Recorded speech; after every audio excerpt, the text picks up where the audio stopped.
ముఖ్యంగా ఈ తెలంగాణ రాష్ట్రంలో చాలా బాధాకరమైన విషయం ఏంటంటే తిరుమల తిరుపతి దేవస్థానానికి ధీటుగా ఈ తెలంగాణలో అందరూ కూడా హర్షించే విధంగా ప్రతి ఒక్కరూ కూడా జయకేతనాలు కొట్టే విధంగా మనందరికీ తెలిసిన విషయమే యాదాద్రికి సంబంధించి లక్ష్మీ నరసింహస్వామి ఆలయాన్ని కల్వకుంట్ల చంద్రశేఖరరావు ఎంత అద్భుతంగా ఆనాటి ముఖ్యమంత్రి చాలా అద్భుతంగా కూడా దాన్ని పునర్నిర్మించిన పరిస్థితి మనం చూసాం. అలాంటి లక్ష్మీ నరసింహస్వామికి సంబంధించి జరుగుతున్న కొన్ని పరిణామాలు చాలా బాధాకరంగా కనబడుతున్నాయి.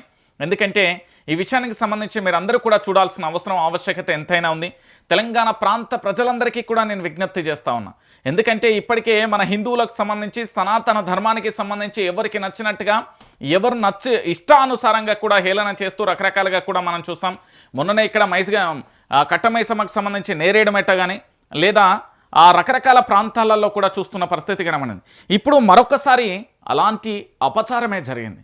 భక్తులందరూ కూడా లక్ష్మీ నరసింహస్వామి భక్తులందరూ కూడా ఒకంత ఆశ్చర్యపోయి నిజంగా పరిపాలనా వ్యవస్థ ఉందా, ఇదేనా ప్రభుత్వం లేదా అక్కడి అధికారులు తీసుకునే నిర్ణయాలు, ఇంత అభద్రతాభావంతో ఉంటారా అనేది ఒకసారి మీకు కళ్ళ కట్టినట్టుగా నేను చూపించే ప్రయత్నం అయితే చేస్తా. ఒక్కసారి గిది చూడుర్రి, చూసిన తర్వాత మీరే చెప్పుర్రి. యాదగిరి ఈశ్వరుడికి సీటు బెల్ట్ పెట్టిండు ఈ మొగాయన. ఒకసారి చూడుర్రి, దేవునికి సీటు బెల్ట్ పెట్టి తీసుకొని పోతుండే. మరి ఎవరైనా ఎందుకు తీసుకుపోతుండు అంటే దానికి సంబంధించిన కథ స్టోరీ చాలా పెద్దగా ఉన్నది. ఒకసారి చూద్దాం మనం. ఎందుకంటే పంచనరసింహస్వామి క్షేత్రమైన యాదగిరిగుట్ట లక్ష్మీ నరసింహుడి ఆలయాన్ని కేసీఆర్ పాలనలో అత్యంత వైభవోపేతంగా తీర్చిదిద్దారు. తిరుమలకు ధీటుగా మలిచి తెలంగాణకు తలమానికంగా నిలబెట్టారు. తిరుమల వెంకన్న తరహాలోనే విదేశాలలో నరసింహుడి కళ్యాణాలు జరిగేలా స్వామివారి వైభవాన్ని జగత్ విఖ్యాతం చేశారు. కానీ కాంగ్రెస్ అధికారంలోకి రాగానే యాదగిరిగుట్టపై నిర్లక్ష్యం చూపుతుండడమే కాదు, ఏకంగా కొందరు ఆలయ సిబ్బంది స్వామివారికి అపచారం చేస్తున్నారు. విదేశీ కళ్యాణాలలో ఇష్టారాజ్యంగా కూడా వ్యవహరిస్తూ గుట్ట ప్రతిష్టకు మచ్చ తెస్తున్నారు. ఈ ఫోటో చూడండి. లక్ష్మీ నరసింహస్వామి శరమూర్తికి కారులో సీటు బెల్ట్ వేసి కూర్చోబెట్టారు.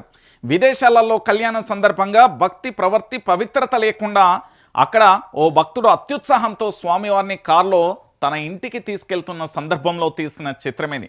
మరి విగ్రహాన్ని మడితో ఆచారయుక్తంగా పుష్ప సమూహంలోనో లేదా పూల పల్లకిలోనో తీసుకెళ్లాల్సిన అర్చకులు స్వామివారిని విగ్రహాన్ని భక్తులు ఎలా అప్పగించారు, అసలు విదేశీ కళ్యాణాలలో ఏం జరుగుతుంది, ఈ అంశానికి సంబంధించి కూడా ఒకసారి డెప్త్గా చూసే ప్రయత్నం అయితే చేద్దాం. ఎందుకంటే ఇది చాలా అవసరం. ఒక్కసారి ఇక్కడ చూడరు. పంచనరసింహస్వామి క్షేత్రంగా విరజిల్లుతూ కేసీఆర్ పాలనలో పునర్వైభవం పొందిన యాదగిరిగుట్ట లక్ష్మీ నరసింహస్వామి విదేశీ కళ్యాణాలలో సిబ్బంది ఇష్టారాజ్యంగా వ్యవహరిస్తున్నారు. ఆచారాలకు నీళ్ళొదిలి అడ్డు అదుపు లేకుండా అక్రమాలకు పాల్పడుతున్నారు. ఏటా విదేశాలలో కళ్యాణం పేరుతో వెళ్తున్న అర్చక సిబ్బంది అక్కడ ఎన్ని కళ్యాణాలు చేస్తున్నారు, అసలు కళ్యాణాలలో పాల్గొన్న వారెందరూ అనే లెక్కలు కూడా చూపడం లేదు. స్వామివారి కళ్యాణోత్సవాన్ని అంతర్జాతీయంగా నిర్వహిస్తున్నామన్న సాకు చూపి దేవాలయ సిబ్బంది నెలల తరబడి విదేశాలలో జల్సాలు చేస్తున్నారన్న విమర్శలు కూడా వెల్లువెత్తుతున్నాయి. విదేశాలలో కళ్యాణ కార్యక్రమం దేవస్థానంలోని కొందరు సిబ్బందికి డాలర్ల పంట పండిస్తుందని ఆలయ వర్గాలే పేర్కొంటున్నాయి. దేవుడికి ఇచ్చే ముడుపులు, మొక్కుబడులు, డబ్బులు, డాలర్లు, బంగారం కొందరి ఖాతాలోకి చేరుతుందని చెప్తున్నారు. నెలల తరబడి విదేశాలలోనే విదేశీ కళ్యాణం పేరుతో ఆన్లైన్ డ్యూటీపై అర్చకులు సిబ్బంది ఇతర దేశాలకు వెళ్ళి అక్కడ కళ్యాణోత్సవాలు నిర్వహిస్తున్నారు. అయితే నేడు ఆగస్టులో కెనడా తెలంగాణ సంఘం ఆధ్వర్యంలో ఆగస్టు దాంతోపాటు సెప్టెంబర్లో కళ్యాణోత్సవాలు నిర్వహించారు. అయితే ఇక్కడ విండర్స్, ఒంటావా, దాంతోపాటు వాన్కోవర్ చాలా ప్రాంతాలలో కూడా కళ్యాణాలు నిర్వహించారు. ఇవన్నీ కూడా ఆయా ప్రాంతాలలో ఉన్న తెలుగువారు సామూహికంగా ఆలయాల్లోనో ఓ ఫంక్షన్ హాల్లోనో నిర్వహించుకుంటారు. అయితే ఇవన్నీ ఆగస్టు 23 నుంచి సెప్టెంబర్ 13 వరకు జరగగా పలు చోట్ల కొందరి ఇళ్లలో కళ్యాణాలు నిర్వహించుకుంటూ దేవస్థాన సిబ్బంది చెప్తున్నారు. స్వామివారి చిరమూర్తులను తీసుకువెళ్ళి ఎవరైతే ఆసక్తి చూపుతారో వారి ఇళ్లలో పెట్టి కళ్యాణం చేసి డబ్బులు దండుకుంటున్నారన్న ఆరోపణలు వినిపిస్తున్నాయి. ఇక్కడ యునైటెడ్ కింగ్డమ్ తెలుగు అసోసియేషన్ ఆహ్వానం మేరకు యూరప్ దేశాలలో కళ్యాణాలు నిర్వహించారు. ఇటు పూర్తి స్థాయిలో చాలా రాష్ట్రాల్లో స్కాట్లాండ్ కానీ, లిస్టర్ కానీ, లేదా స్విట్జర్లాండ్ కానీ, ఫ్రాన్స్ కానీ, ఐర్లాండ్ కానీ, ఈస్ట్ లండన్లో సెప్టెంబర్ 20 నుంచి నవంబర్ 23 వరకు కళ్యాణాలు నిర్వహించారు. ఇందుకు సంబంధించి అసోసియేషన్ పెద్ద ఎత్తున కూడా ప్రచారం చేసుకుంది. ఈ పర్యటనలో మొత్తం 10 చోట్ల కళ్యాణం జరిపించారు. అయితే ఇంత దారుణమా? విదేశాలలో నిర్వహించే కళ్యాణంలో ఉపయోగించే లక్ష్మీనరసింహస్వామి చిరమూర్తులను ఏ ప్రాంతానికైనా తీసుకువెళ్ళొచ్చు. స్వామివారి వైభవాన్ని దేశ విదేశాలలో ఉన్న తెలుగిళ్లకు తీసుకెళ్లాలన్న ఆ సంకల్పంతో వీటిని రూపొందించారు. కానీ ఇప్పుడు ఆ మూర్తులకు అపచారం జరుగుతుంది. వైష్ణవాగమన సాంప్రదాయ ప్రకారం పెరుమాళ్లను ఎవరు పడితే వారు ఇష్టం వచ్చినట్టు తాకరాదు, అందులోనూ మడికట్టుకోకుండా ముట్టుకోరాదు. కానీ యాదగిరి లక్ష్మీ నరసింహస్వామి విదేశీ కళ్యాణంలో ఈ సాంప్రదాయాలకు నీళ్ళు ఎవరైనా భక్తులు డబ్బులు ఇస్తే చాలు చిరమూర్తులను వారికి అప్పగిస్తున్నారన్న ఆరోపణలు కూడా వినబడుతున్నాయి. ఒక్కసారికి ఇక్కడ చూడుర్రి, ఏంది అంటే ఇదంతా ఏంది ఇళ్లలోకి తీసుకెళ్ళిళ్ళు. ఏంది విదేశాలలో సామూహికంగా కాకుండా వ్యక్తిగతంగా ఇంట్లోకి కళ్యాణం చేస్తున్న అర్చక సిబ్బంది. ఇప్పుడు ఏం మాట్లాడతారు? ఇక్కడ ఏంది అంటే తిరుమల తిరుపతి దేవస్థానానికి ధీటుగా కూడా మన యాదగిరిగుట్ట లక్ష్మీనరసింహస్వామి దేవాలయాన్ని అంతే పునర్వైభవంగా తీర్చిదిద్దిండు కేసీఆర్. ఆనాటి ముఖ్యమంత్రి కేసీఆర్ సారథ్యంలో యాదగిరిగుట్ట రూపురేఖలు మార్చేసిండు. అదేవిధంగా ఇక్కడ ఏం చేసిర్రు అంటే ఈ లక్ష్మీనరసింహస్వామికి సంబంధించి చరమూర్తులను ఏ ప్రాంతానికైనా తీసుకెళ్ళినప్పుడు దానిని పూల పల్లకియో లేదా ఏంది అంటే వైష్ణవ ఆగమన ప్రకారం సాంప్రదాయం ప్రకారం ఏంది అంటే ఎవరు పడితే వాళ్ళు ముట్టుకోకుండా ఎవరు పడితే వాళ్ళు తీసుకెళ్ళకూడదు.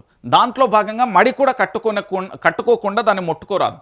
అలా కాకుండా విదేశాలలో ఇక్కడ యాదగిరిగుట్టకు సంబంధించిన అర్చకులు కానీ లేదా ఇతరత్ర కానీ విదేశాలకు అక్కడ కళ్యాణం పేరుతో వెళ్తున్నారట. వెళ్ళి వాళ్ళు ఏం చేస్తున్నారట, అక్కడ నెలల తరబడి ఉండడమే కాకుండా ఇక్కడ ఏదైతే చరమూర్తులు ఉన్నారు కదా ఆ దేవుడి విగ్రహాన్ని తీసుకొని వెళ్ళేటప్పుడే అపచారం జరగడం ఒకటైతే, ఇంకొకటి ఇంటికి తీసుకెళ్ళి ప్రతి ఒక్క భక్తుడి ఇంటికి ఇట్లా తీసుకెళ్ళి పూజలు చేస్తున్నారట. ఈ పూజలు చేస్తే ఏమైపోతుంది, వచ్చిన డబ్బులు కానీ బంగారం కానీ డాలర్లు కానీ అన్నీ కూడా వాళ్ళ వ్యక్తిగత ఖాతాలలోకి పోతున్నాయనే ఒక ఆరోపణ వినబడుతుంది. రెండోది ఏంది, విదేశాలలో లక్ష్మీనరసింహస్వామికి సంబంధించి కళ్యాణోత్సవమైనా లేదా పూజలు కానీ ఏది జరిగినా కూడా అది ఏదైనా పెద్దగా అంటే వైభవోతంగా జరగాలి, అందరూ సముష్టిగా కూడా అక్కడే ఉంటారు. ఇళ్లల్లోకి తీసుకెళ్ళాలి అనే ఒక ఆచారం కనుక ఖచ్చితంగా నియమ నిబంధన అయితే లేదు. దాన్ని తీసుకెళ్లాలన్నా కూడా వేద పండితుల యొక్క మంత్రోచ్చారణలతోని పూర్తి స్థాయిలో కూడా సాంప్రదాయం ప్రకారం మాత్రమే తీసుకెళ్ళాలి. అలా కాకుండా ఏంది కార్లో సీల్ టు బెల్ట్ పెట్టి ఇగో ఇట్లా ఇష్టానుసారంగా తీసుకెళ్తూ మచ్చ తీసుకొచ్చే ప్రయత్నం చేస్తున్నారు. మరి ఈ విషయంలో ప్రభుత్వం కానీ లేదా అధికారులు కానీ చర్యలు తీసుకోవాలని లక్ష్మీనరసింహస్వామికి సంబంధించిన భక్తులు వేడుకుంటున్నారు.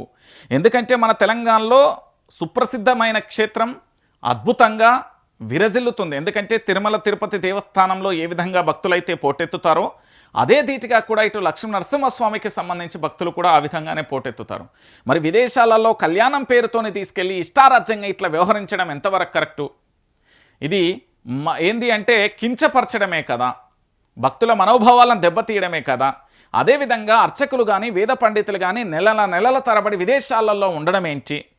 దాన్ని వ్యక్తిగతంగా భక్తుడి ఇంటిలోకి తీసుకెళ్ళి పూజలు చేయాలన్నప్పుడు దానికి ఒక పద్ధతి సాంప్రదాయం ప్రకారం తీసుకెళ్ళాలి కదా. ఇవన్నీ లేకుండా ఇలా తీసుకెళ్లడం ఏంటి అనేది భక్తులు అడుగుతున్న ప్రశ్నలు. మరి దీనికి ప్రభుత్వం ఏమైనా సమాధానం చెప్తుందా? ప్రభుత్వానికి సంబంధించి ఎలాంటి సమాధానం చెప్తుంది, ఏం చెప్తుంది అనేది కూడా మనం వేచి చూడాల్సిన పరిస్థితి కనబడుతుంది. అయితే ఇంకొక విషయం ఏంటంటే దీన్ని తెలంగాణ రాష్ట్ర వ్యాప్తంగానే కాదు